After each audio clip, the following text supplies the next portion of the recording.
Harishchandra Palace. Harishchandra was a 9th century Hindu king of the kingdom based around here. There was in fact another kingdom contemporary with this, or a little earlier, in Dhaka itself. And some of you may have visited Lal Bag Fort in Dhaka, which is actually built on the site of a Buddhist vihara. So please explore. You can see they've done some excavation here, but they actually have very little interest in excavating Buddhist remains here. When we talk to media people here about the Buddhist history, they say, but this is an Islamic country, we're not interested in Buddhism. So it's very nice to be able to quote to them the Holy Prophet himself saying, seek ye knowledge even unto China. And as Dr. Mahathir says, he wasn't talking about Islamic knowledge, he was talking about knowledge. Hi, I'm Shukanta Bonik, and this village is called Dhamrai. It's a predominantly Hindu village and historically known for producing brass and bronze.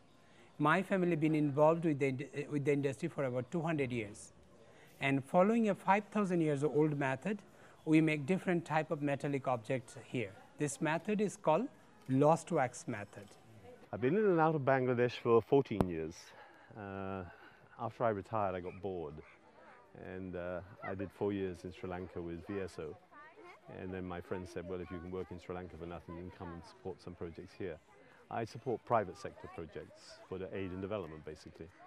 The house was founded by my great-great-grandfather, Mr. Gobindo Chandra Rai. It was about 150 years back.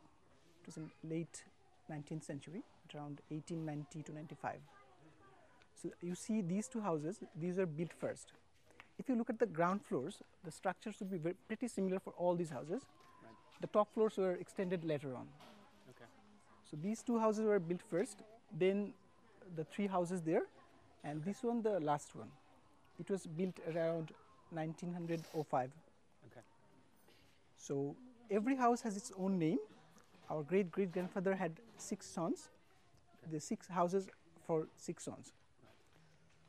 So the house in that corner is named Boro Bari, then the Majhar Bari, then it's Lal Bari, Munshi Bari, and that is Choto Bari.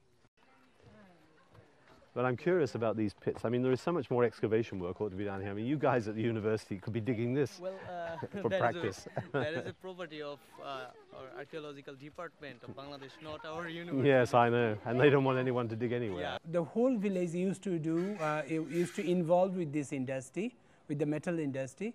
That's why all these old buildings you see in this town were actually built during that time, you know, and they were all in this brass and bronze business.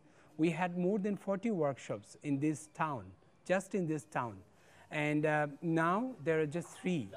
And we are the oldest people still trying to run this business. And though this method is about 5,000 years old, but it reached its heights in this part during Pala dynasty from 8th to 12th century. The Pala kings were a great patron of this art form. And but after Pala, because of Muslim invasion, people stopped producing this kind of fine artwork. But if Bangladesh reached the international average of contribution to GDP, it would be worth a net $6 billion income and 4 million new jobs.